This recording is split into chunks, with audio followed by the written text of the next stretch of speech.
আসসালামু আলাইকুম বন্ধুরা, সোফিয়া ব্লগে আপনাদেরকে স্বাগত জানাই। আজকের মতো আরেকটা নতুন ভিডিও আরম্ভ করলাম। আজকে আমি শোল মাছের ঝোল বানাবো। কীভাবে বানাই আপনারা এই ভিডিওতে দেখতে পাবেন। নুন হলুদ দিয়ে মাছগুলো মাখাইয়া নিচ্ছি। এইবার আমি ভেজে নিব। একটা তাওয়া দিয়ে দিচ্ছি। তাওয়া গরম হওয়ার পরে আমি তেল দিয়ে দিলাম। তেল গরম হওয়ার পরে মাছগুলো দিয়ে দিচ্ছি। একে একে সব মাছগুলো দিয়ে দিব। দিয়ে আমি হালকাভাবে ভেজে নিব।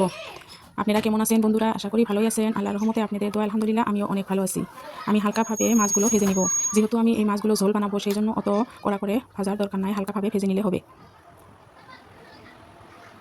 উল্টাপাল্টা করে দিয়ে ভালোভাবে ভেজে নিচ্ছি। দেখেন, এই মাছের ঝোলটা বানাতে না ভাজলেও চলে, কিন্তু কাঁচা গন্ধটা যাওয়ার জন্য অল্প আমি ভেজে নিলাম। এবার মাছ ভাজা হয়ে গেছে। আমি একটা কড়াই দিয়ে দিলাম। কড়াইটা গরম হওয়ার পরে সরষের তেল দিয়ে দিলাম। দিয়ে তেলটা গরম হওয়ার পরে আমি পেঁয়াজ কুচি দিয়ে দিলাম। পেঁয়াজ কুচি হালকা ভেজে নিয়ে আমি গোটা জিরা দিয়ে দিলাম। গোটা জিরাটা ভেজে নিয়ে এবার আমি কাঁচা লঙ্কা আদা রসুন বাটা দিয়ে দিলাম। দিয়ে ভালোভাবে ভেজে নিচ্ছি। এবার স্বাদ মতো লবণ দিয়ে দিলাম। পরিমাণ মতো মরিচের গুঁড়া দিয়ে দিলাম। পরিমাণ মতো হলুদের গুঁড়া, পরিমাণ মতো জিরার গুঁড়া, পরিমাণ মতো ধনে গুঁড়া দিয়ে অল্প পানি দিয়ে ভালোভাবে কষাই নিব। আপনারা ভাববেন মাছের ভিতরে আদা কেন দিল? এই মাছটার ভিতরে অল্প আদা দিতে হবে। দিয়ে ভালোভাবে কষাই নিলাম। এবার আমি ঝোলের পানি দিয়ে দিলাম। মাছ দেওয়ার আগে ঝোলের পানি দিলাম। এটা মাছ দেওয়ার আগে পানিটা দিতে হবে। দিয়ে পানিটা ফুটে যাবে, তারপরে মাছগুলো দিতে হবে। এবার ঢাকনা দিয়ে ঢেকে দিব ঝোলটা ফোটার জন্য। দেখেন ঝোলটা ফুটে উঠেছে।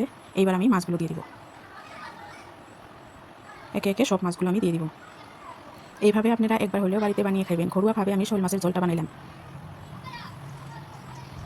অনেক টেস্ট লাগে এইভাবে বানিয়ে ফেলে।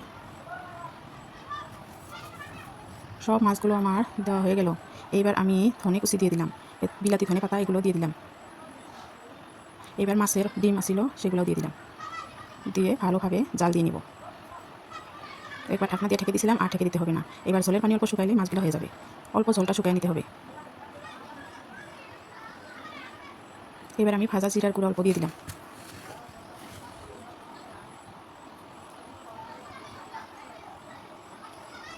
দেখেন আমার সবজিটা হয়ে গেছে। যেহেতু মাছের ঝোল বানাবো, অল্প ঝোল তো থাকবেই। এইবার আমি নামিয়ে নিব। এবার ঢেলে নিচ্ছি। দেখেন কী সুন্দর লবণীয় একটা সবজি হয়ে গেল, মাছের সবজি। ফাইনাল লুকটা দেখেন কত সুন্দর হয়েছে। ভালো থাকবেন, সুস্থ থাকবেন। পরবর্তী ভিডিওতে দেখা হবে। আল্লাহ হাফেজ।